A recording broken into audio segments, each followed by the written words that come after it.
Good evening, dear friends. Welcome to my third or fourth IGTV live. I come on a few minutes before just to check my connection as well as the camera and all these things. So I'm just going to make sure you're able to hear me clearly as well as the camera is stable because I am really challenged in handling this phone and camera and stuff like that. So good evening. I am a minute early, 5 minutes early. So today's topic is the topic about communication, and I am going to wait for a few more people to join in and then begin this conversation with you.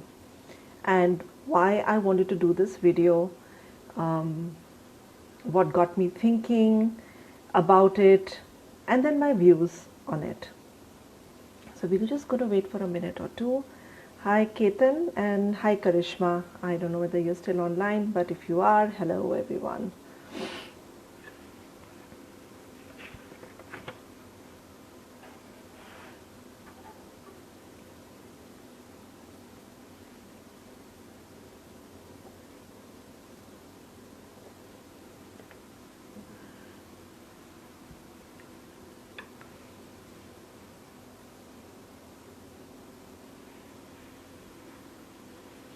Thank you for being patient, and if we could just wait for a minute more.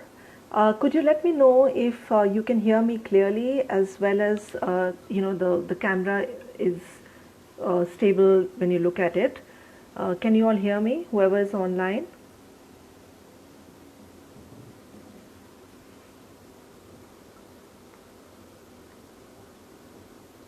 Okay, now I'm hoping that the sound is clear.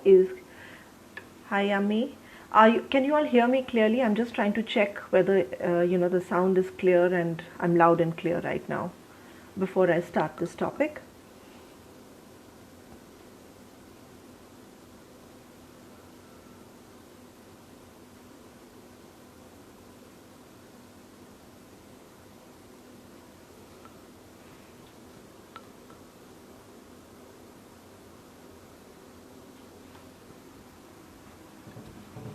Can you all hear me?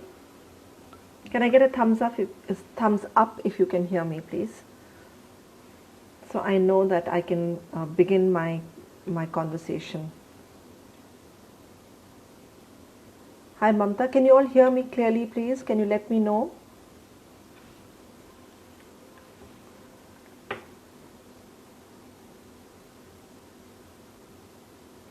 Okay, so I'm going to begin today's topic. The topic is about communication.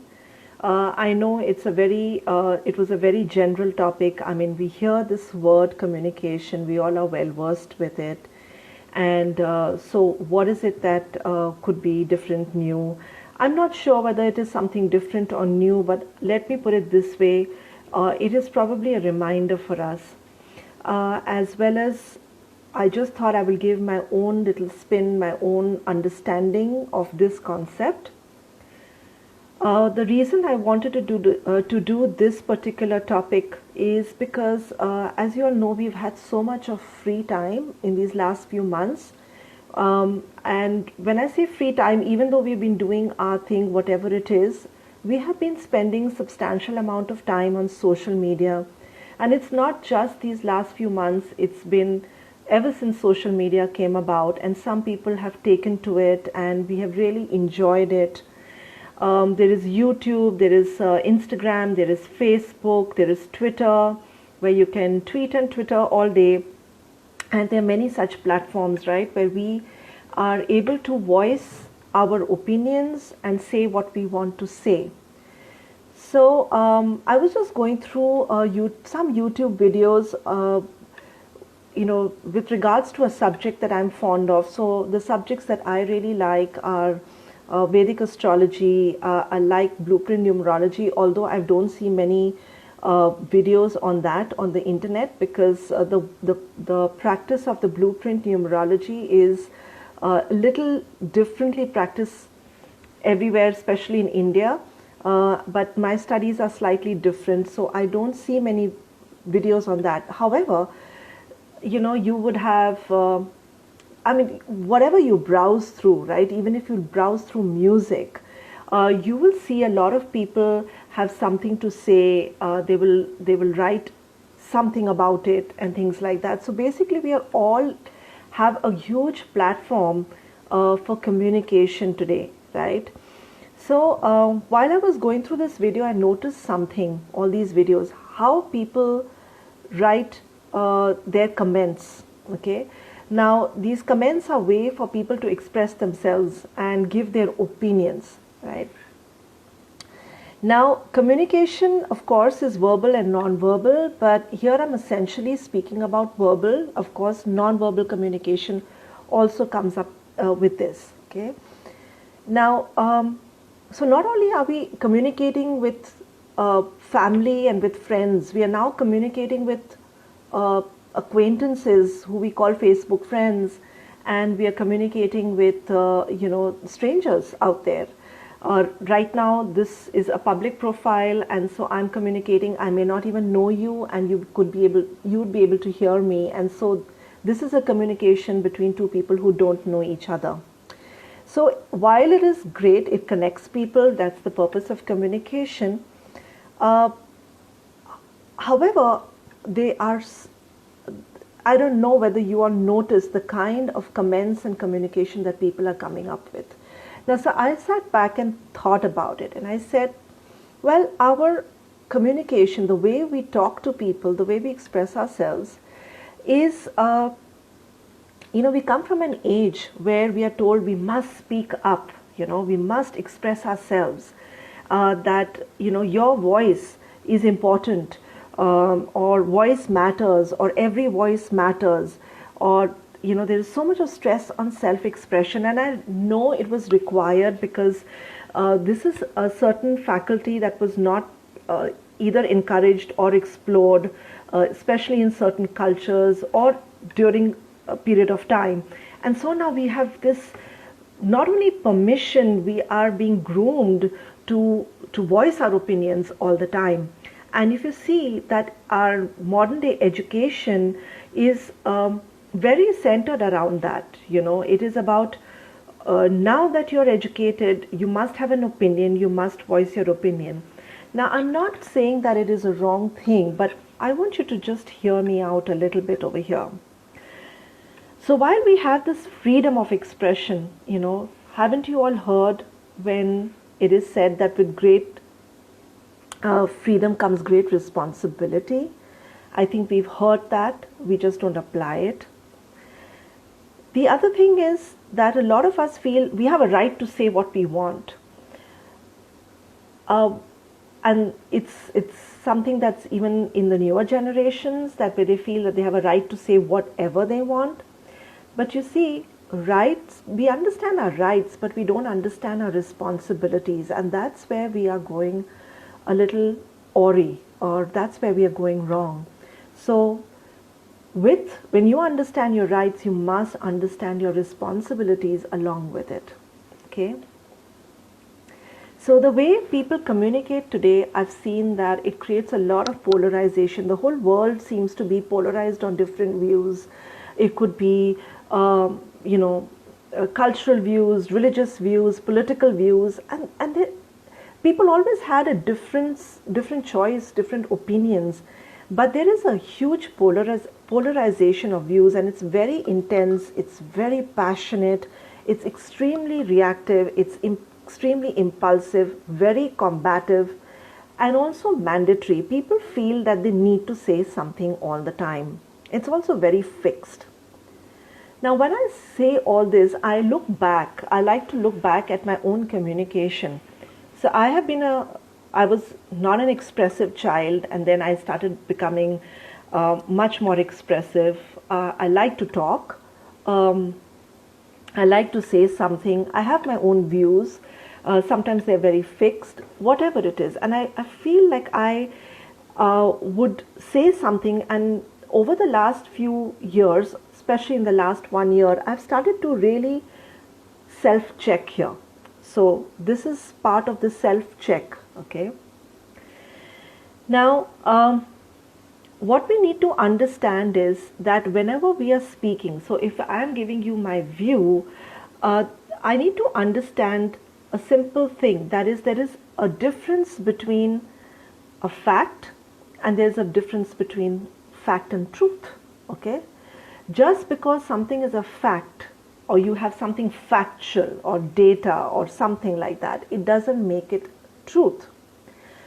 Okay, this is a very subtle difference. One of my teachers said this to me and I was blown away, and I felt like, wow, that's amazing, this little subtle difference, if you can catch it. Truth is eternal, it doesn't change. The fact is, for example, okay, let's say the fact is that there is COVID-19 in the world. There is some data, the data is may be the truth or not truth, right? Whatever it is. So there is some data, there is something, and many people have different datas, right? Then there are certain facts. The fact is, for example, that so many people have been infected. It's a highly infectious disease, and you can get a cold, cough, and subsequently whatever else that people do get with this. But it is not the truth, because it is not eternal. COVID is not an eternal, it's not going to be there always, at least not the way it looks like right now and things like that. So what happens is that we take facts and we start defending them as truths. And we waste a lot of our personal energy doing things like that. So that's one perspective I wanted to share with you. I was in conversation with one of my teachers, Partha Gupta, as I mentioned last time, and his one conversation reminded me of another teacher I had, who I met many years ago. He's no more in his physical body, but they always, both of them in their own language, brought this understanding to me, that what am I bringing here? That means that when I walk into a room, and there are a set of people there, or I just walk even to an empty room, or if I speak somewhere, or if I talk to people, we by nature as human beings have evolved in such a way that we want to take something back. But it's really, we need to start questioning, what am I bringing here? And I think this is very important with communication as well, because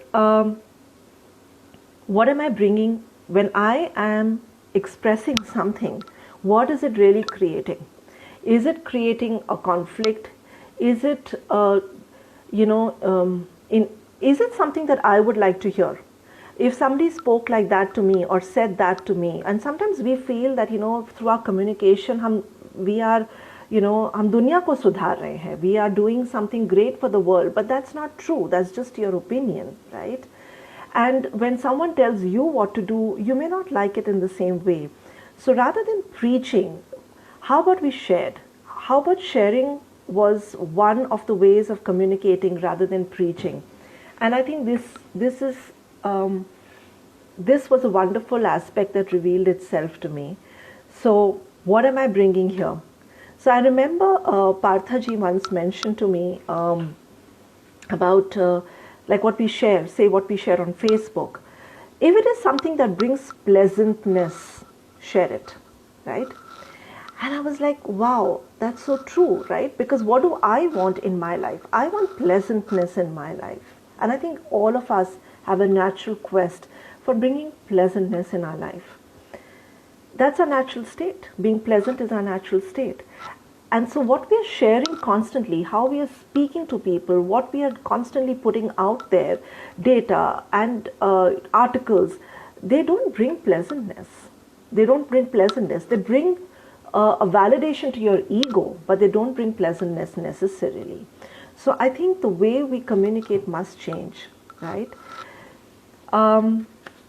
Then of course there are people who will say that, I find this article, well, I find articles that back my narrative, right, or what I see, whether it is my political view or my religious view, but I think it's really important for us to know on what platform we share it. So I had this really interesting experience, and I don't like to be part of many WhatsApp groups because I don't like that busyness on WhatsApp. Very reluctantly, I'm part of few WhatsApp groups.